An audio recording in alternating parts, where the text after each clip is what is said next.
어머니, 이제 그만 징징거리세요. 보기 싫어요. 뭐라고? 아니, 맨날 아프다 힘들다 하시면서 저만 부르시잖아요. 좀 피곤하네요. 갑자기 며느리가 짜증을 내더라고요. 3년 동안 한 번도 본 적 없는 모습이었어요. 지연아, 왜 갑자기 이래? 갑자기가 아니라 원래 이랬어요. 그동안 참고 있었던 거죠. 어머니가 너무 의존적이시니까 약 챙겨달라, 병원 모셔달라, 밥 해달라, 매일매일 그렇잖아요? 지연아, 왜 날 이렇게 개차반 취급하니? 내가 뭘 잘못했다고 평생 너희 남편 뒷바라지하고 너희들 결혼할 때도 내 적금 다 털어서 도와줬는데. 에휴, 그거 언제 적인데 아직도 그러세요? 그리고 저 바빠서 오래 못 있어요.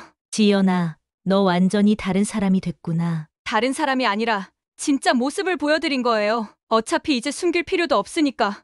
혹시 여러분의 며느리가 갑자기 다른 사람이 된 것 같은 느낌을 받으신 적 있어서 소름 돋은 적 있으신가요? 댓글로 여러분의 생각을 나눠주세요. 여러분, 안녕하세요. 황금별곡입니다. 구독과 좋아요는 무료입니다.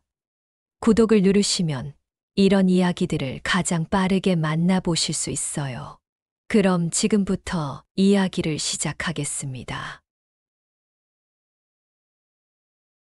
안녕하세요.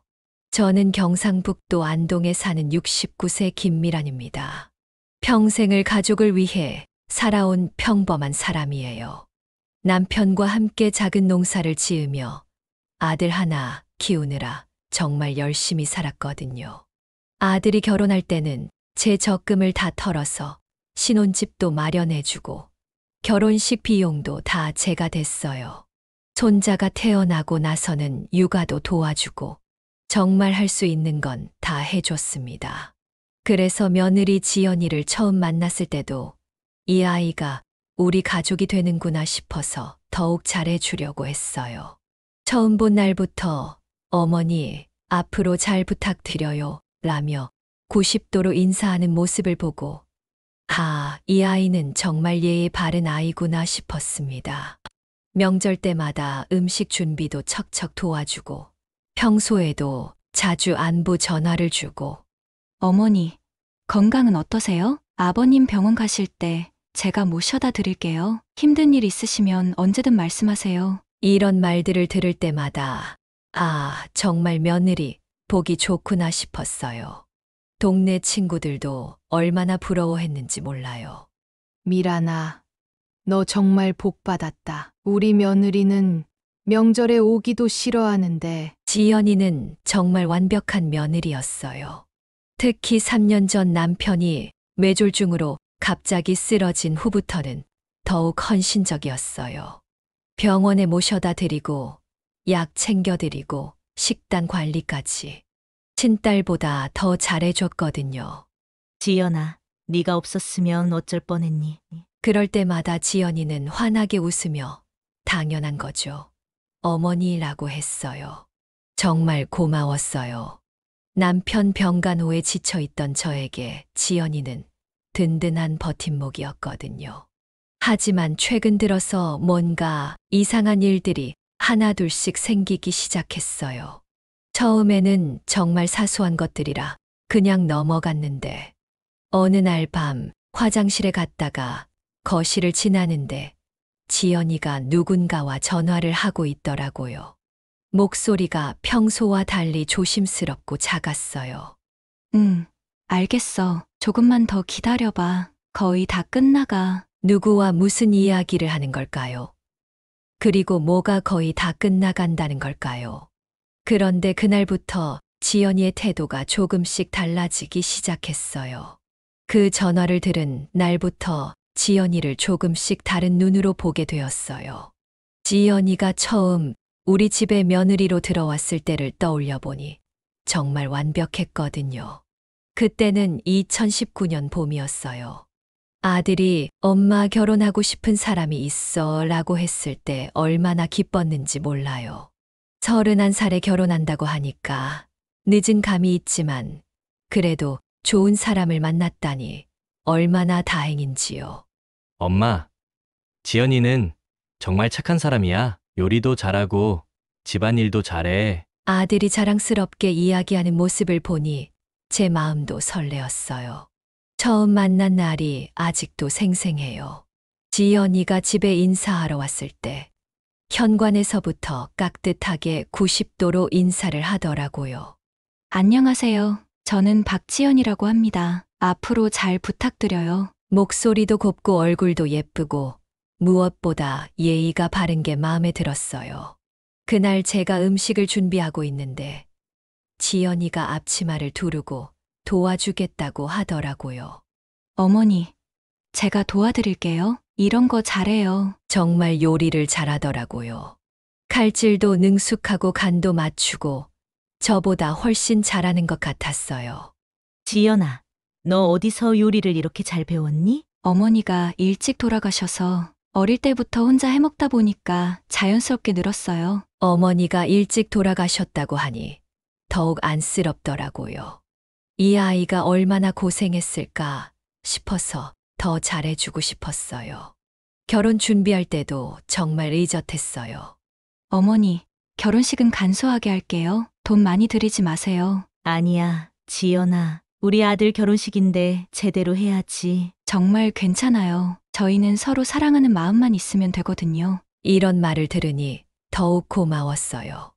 요즘 며느리들은 결혼식도 크게 하고 신혼여행도 비싸게 가고 싶어 하는데 지연이는 정말 착했어요.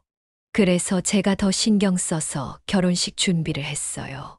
제 적금 2천만 원을 털어서 결혼식도 예쁘게 하고 신혼집 전세금도 보태줬어요.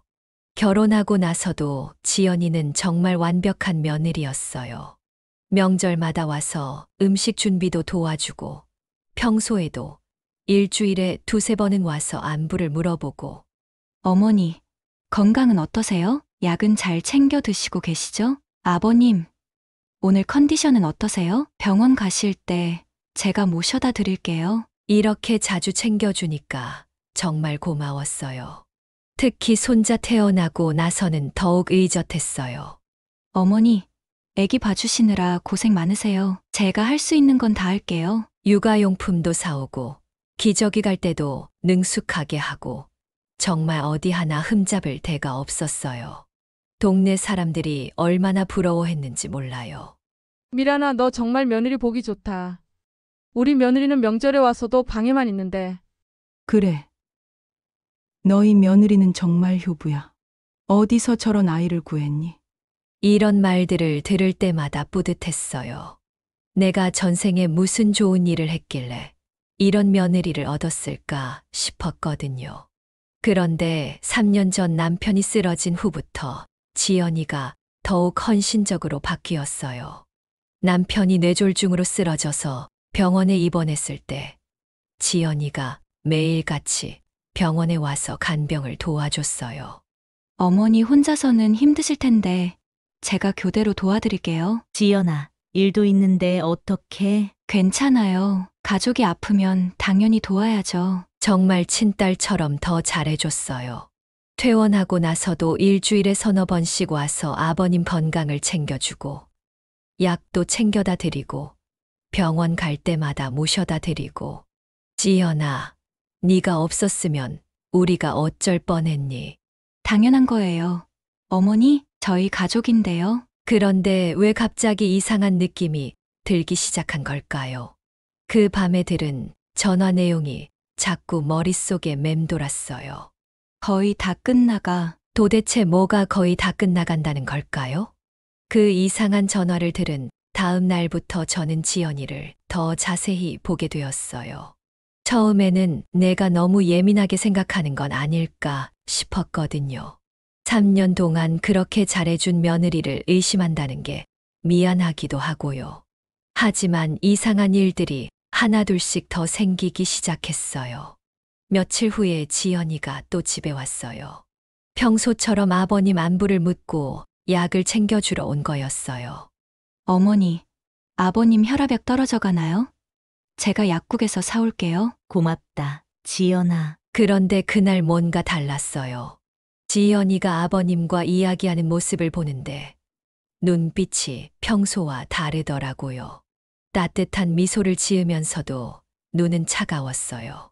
마치 가면을 쓰고 있는 것 같은 느낌이었달까요. 아버님, 오늘 컨디션은 어떠세요? 응. 지연아, 오늘은 좀 괜찮다. 다행이에요. 약은 꼬박꼬박 드시고 계시죠? 그럼 네가 챙겨주는데 대화는 평소와 똑같았어요. 하지만 뭔가 어색한 느낌이 들었어요. 그리고 그날 지연이가 간 후에 이상한 일이 또 있었어요. 남편이 갑자기 여보, 지연이가 금고 비밀번호를 물어봤어. 라고 하는 거예요. 금고 비밀번호를? 왜? 혹시 무슨 일 있을 때를 대비해서 알아두면 좋겠다고 하더라고. 그 말을 듣는 순간 뭔가 이상했어요. 며느리가 왜 갑자기 금고 비밀번호를 알고 싶어 할까요? 우리 집 금고에는 뭐 대단한 게 들어있는 건 아니에요. 통장 몇 개하고 도장, 그리고 비상금으로 몇백만 원 정도. 하지만 가족이라고 해도 금고 비밀번호까지 알려달라고 하는 게 좀 이상하지 않나요? 여보, 비밀번호 말해줬어? 아니, 아직 안 말해줬어. 뭔가 이상해서. 남편도 똑같이 느꼈나 봐요. 그 다음 주에도 지연이가 또 왔어요. 이번에는 남편이 낮잠을 자고 있을 때였어요. 어머니, 아버님 주무시네요. 제가 조용히 약만 놓고 갈게요. 그런데 이상했어요. 평소 같으면 아버님이 주무시면 깨우지 말고 그냥 가는데 그날은 서재 쪽으로 가더라고요. 지연아, 어디 가니? 아, 화장실 좀 갔다가 올게요. 그런데 화장실은 다른 쪽인데 왜 서재 쪽으로 가는 걸까요? 저도 모르게 따라가 봤어요.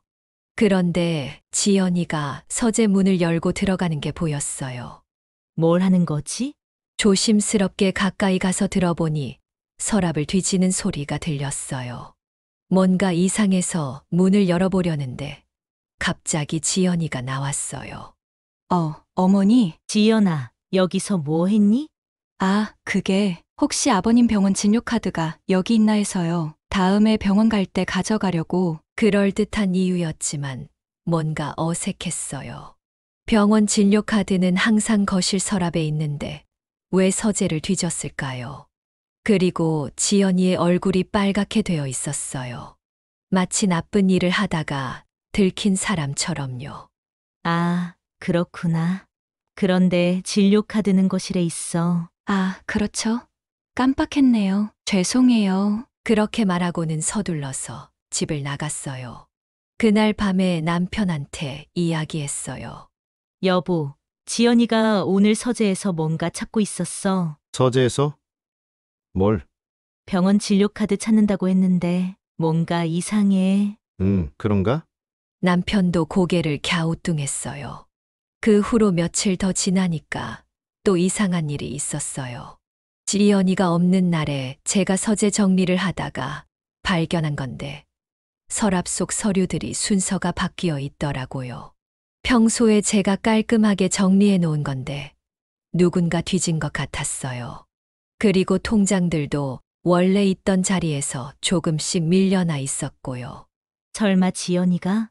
그런 생각이 들면서도 한편으로는 내가 너무 의심하는 건 아닐까 싶었어요.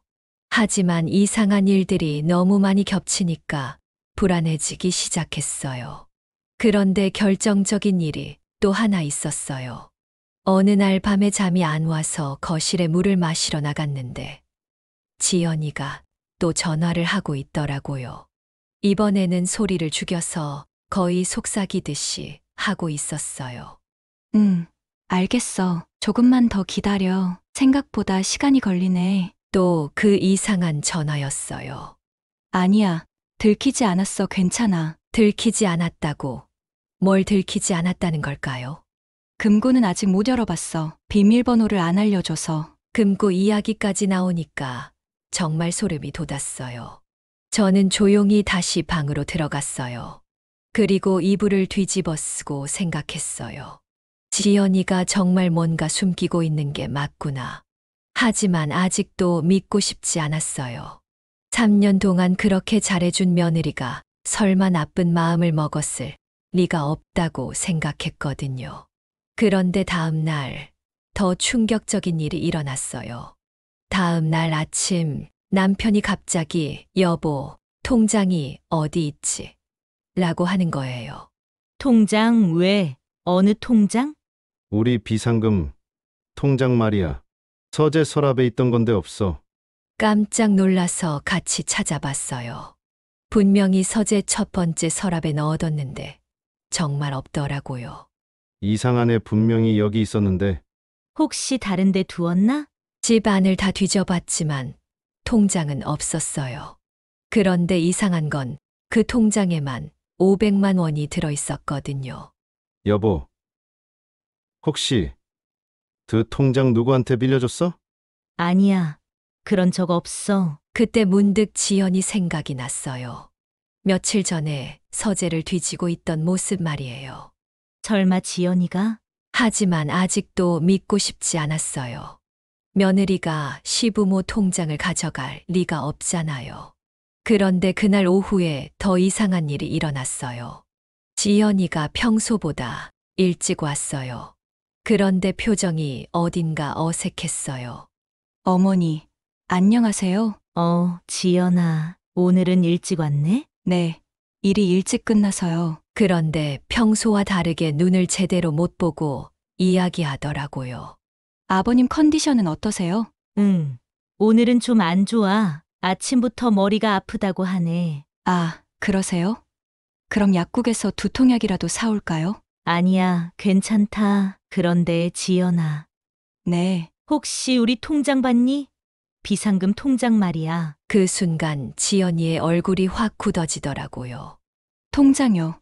무슨 통장이요? 응. 서재에 있던 건데 없어져서 혹시 네가 정리하다가 다른 데 뒀나 싶어서. 아, 아니에요. 저는 못 봤어요. 말은 그렇게 했지만 목소리가 떨리더라고요. 그리고 자꾸 다른 곳을 보면서 이야기했어요. 그럼 어디 갔을까? 이상하네. 네, 이상하네요. 그렇게 대답한 지연이가 갑자기 어머니, 저 급한 일이 있어서 먼저 가봐야겠어요. 라고 하면서 서둘러 나가버렸어요. 평소 같으면 한두 시간은 있다가 가는데 그날은 15분도 안 되어서 갔어요.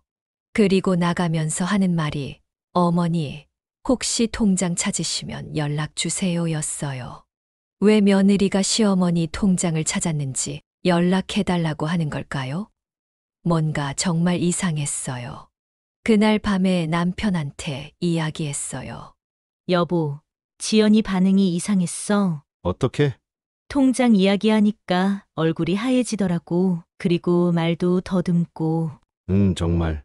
그리고 평소보다 빨리 갔어. 급한 일이 있다면서. 남편도 고개를 끄덕였어요. 나도 뭔가 이상하다는 생각이 들어. 정말? 응. 요즘 지연이가 자꾸 이상한 질문을 해? 우리 집에 돈이 얼마나 있는지, 보험은 뭘 들어놨는지. 그런 이야기를 들으니 더욱 불안해졌어요. 며느리가 왜 갑자기 돈 이야기를 하는 걸까요? 그리고 왜 통장을 찾고 있던 걸까요? 여러분, 만약 여러분의 며느리가 갑자기 집안 재산에 대해 물어본다면 어떤 생각이 드시겠어요? 그리고 소중한 물건이 사라졌는데 며느리 반응이 이상하다면 어떻게 하시겠어요? 댓글로 여러분의 생각을 나눠주세요. 저는 그날부터 정말 잠을 못 잤어요. 3년 동안 그렇게 믿었던 며느리가 혹시 우리를 속이고 있는 건 아닐까 하는 생각 때문이었어요. 하지만 아직도 확신은 없었어요. 그냥 우연의 일치일 수도 있고 제가 너무 의심하는 걸 수도 있잖아요. 그런데 며칠 후에 결정적인 일이 일어났어요. 정말 충격적인 일이었어요. 그날은 지연이가 또 집에 왔는데 평소처럼 아버님 약을 챙겨줄 거라고 했어요. 어머니, 아버님 혈압약 드실 시간이에요. 고맙다. 지연아. 그런데 뭔가 이상했어요. 지연이가 건네준 약봉지를 보니 평소와 다른 약국 이름이 적혀 있더라고요. 우리는 항상 집 근처 사랑약국에서 약을 사는데 그날은 희망약국이라고 적혀 있었어요. 지연아, 이거 다른 약국에서 산 거니? 아, 내 사랑약국이 문을 닫아서 다른 데서 샀어요. 그런데 제가 알기로는 사랑약국은 항상 늦게까지 하는데 뭔가 이상해서 약봉지를 자세히 봤는데 더 이상한 게 있었어요. 약 이름이 평소와 달랐어요. 그 순간 온몸에 소름이 돋았어요. 평소 아버님이 드시는 혈압약은 아모딘이라는 하얀 알약인데 그날 약봉지 안에 들어있는 건 파란색 알약이었어요. 색깔부터 다르더라고요. 지연아, 이거 뭐야? 약이 왜 파란색이지? 그 순간 지연이의 얼굴이 확 굳어지더라고요. 평소 여유 있던 표정이 사라지고 당황한 기색이 역력했어요.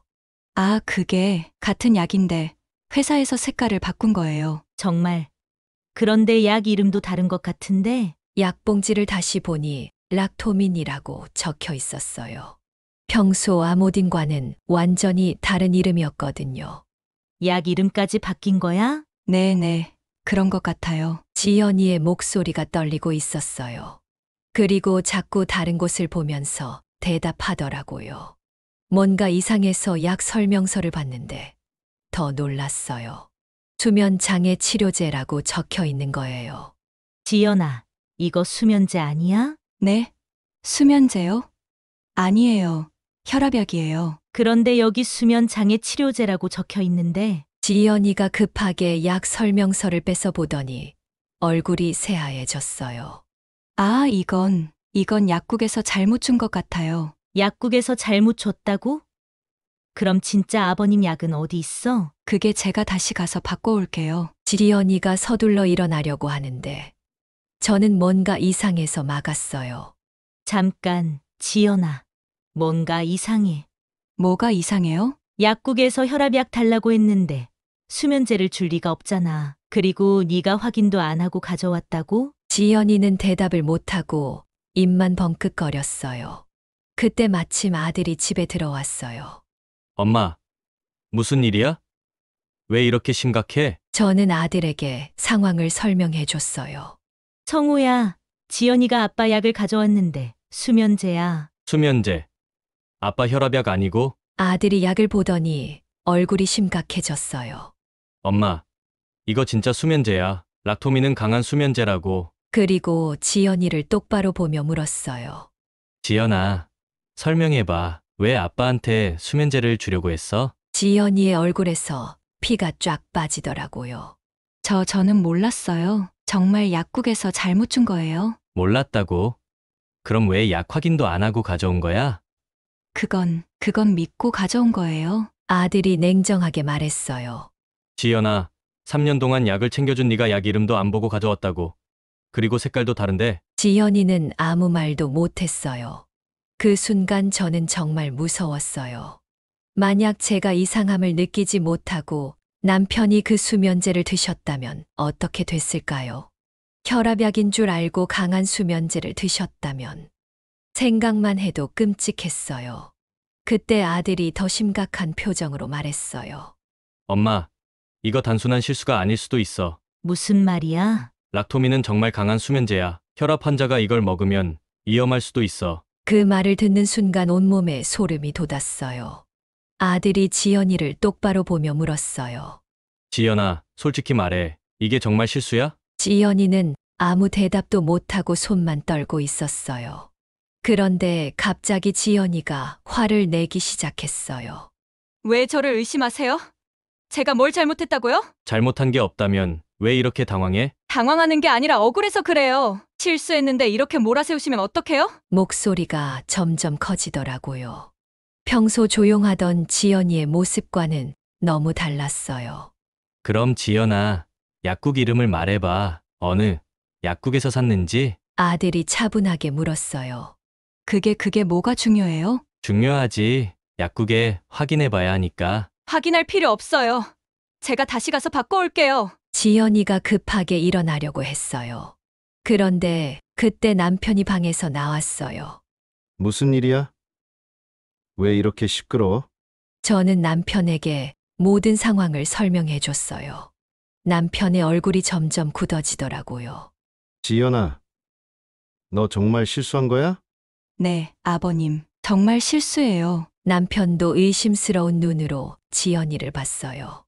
그러자 지연이가 갑자기 눈물을 흘리기 시작했어요. 왜 저만 의심하세요? 3년 동안 이 집을 위해 얼마나 열심히 했는데. 지연아, 우리가 의심하는 게 아니라 상황이 이상해서 그래. 뭐가 이상해요? 약 하나 잘못 가져온 게 그렇게 큰 잘못인가요? 하지만 눈물을 흘리면서도 지연이의 눈빛은 차가웠어요. 그때 아들이 중요한 걸 발견했어요. 지연아, 그런데 약봉지에 적힌 날짜를 봐. 날짜요? 응, 이거 오늘 산 게 아니야. 일주일 전에 산 거네. 약봉지를 자세히 보니 정말 일주일 전 날짜가 적혀 있었어요. 지연아, 일주일 전에 산 약을 오늘 가져온 거야? 지연이의 얼굴이 더욱 하얘졌어요. 그게 그리고 이름도 이상해. 여기 적힌 환자 이름이 김영수인데 우리 아버지는 김철수잖아. 아들이 더 자세히 확인하더니 충격적인 사실을 발견했어요. 엄마, 이거 완전히 다른 사람 약이야? 이름도 다르고 나이도 다르고. 그 순간 지연이가 갑자기 소리를 질렀어요. 그냥 실수라고요. 왜 이렇게 따져요? 하지만 이미 모든 게 드러났어요. 지연이가 일부러 다른 사람의 수면제를 가져온 거였어요. 그 순간 저는 깨달았어요. 지연이가 정말 우리에게 나쁜 일을 하려고 했다는 걸요.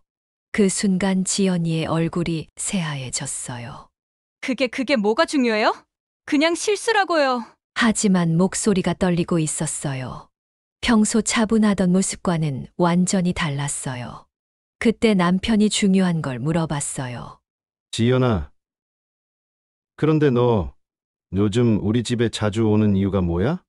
네, 아버님 건강 때문에 왔는데요. 그런데 왜 매번 서재 쪽을 기웃거리지? 지연이가 더욱 당황했어요. 그런 적 없는데요. 어제도 서재에서 뭔가 찾고 있었잖아. 진료 카드 찾는다고 했는데 거실에 있다고 하니까 급하게 나갔고. 그건 정말 깜빡해서. 그때 저도 용기를 내서 말했어요.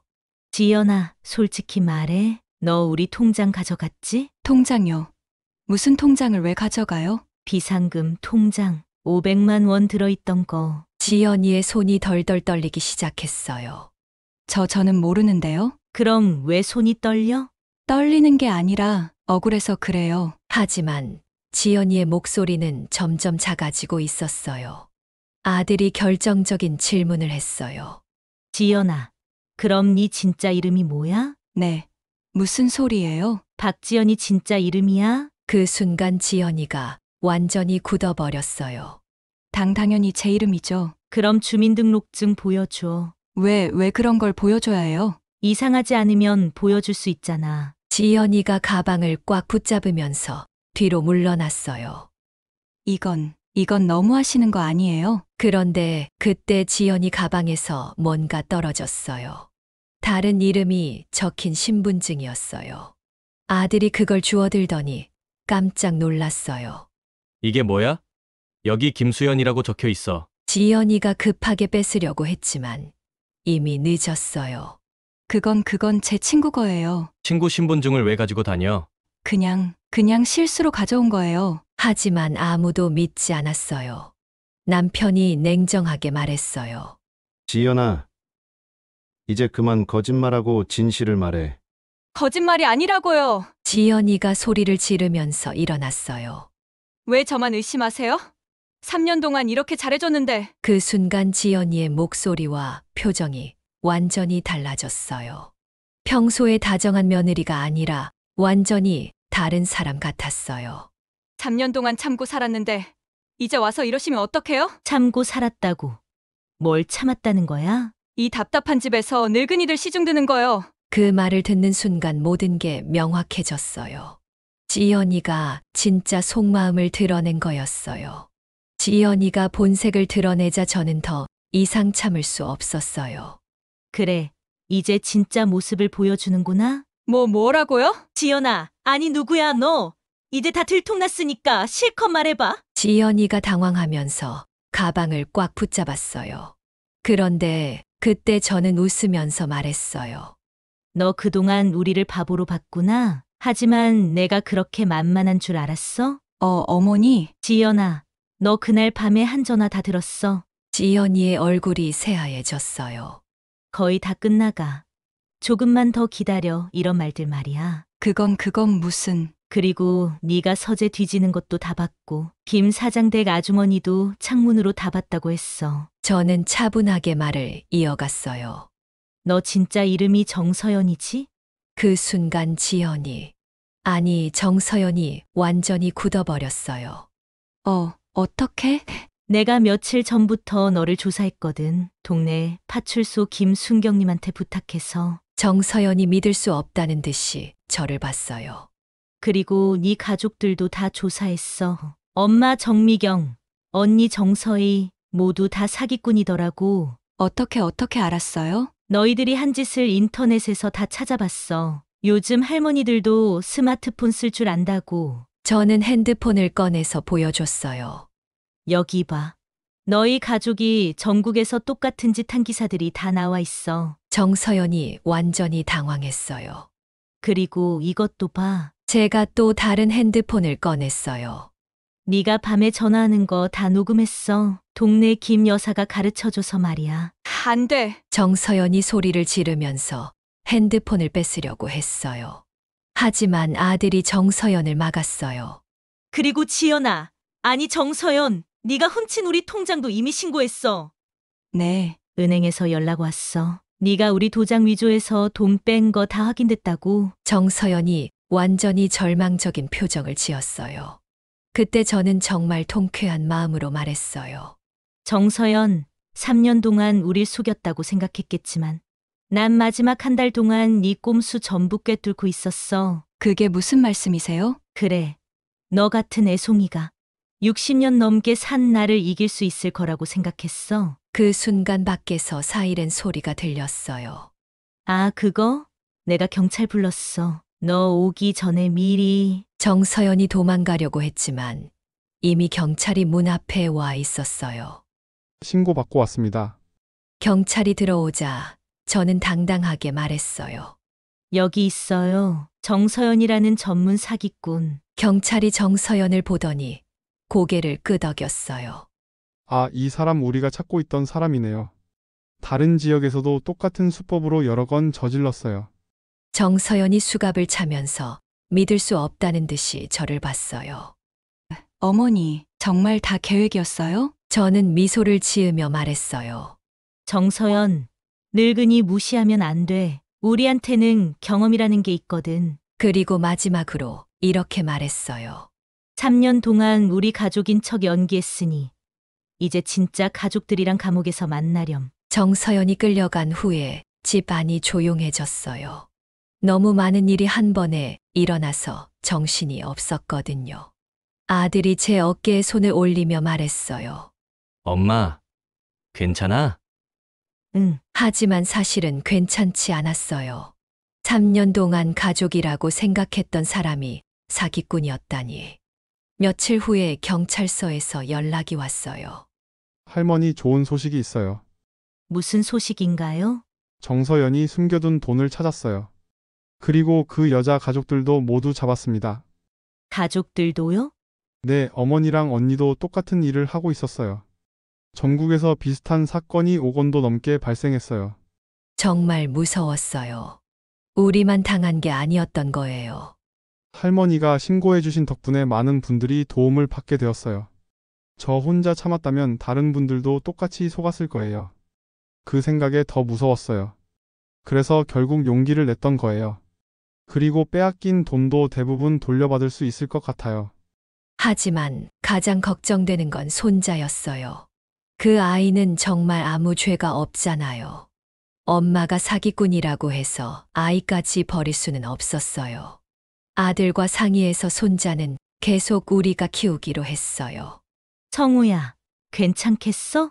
엄마, 그 아이는 우리 아들이에요. 엄마가 누구든 상관없어요. 아들의 말에 마음이 따뜻해졌어요. 한 달 후에 재판이 있었어요.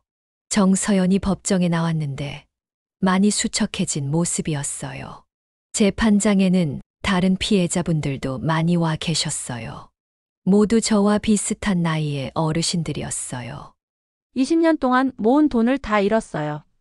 우리 손자 학비로 모아둔 돈까지. 다른 분들의 이야기를 들으니 마음이 아팠어요. 판사가 정서연에게 물었어요.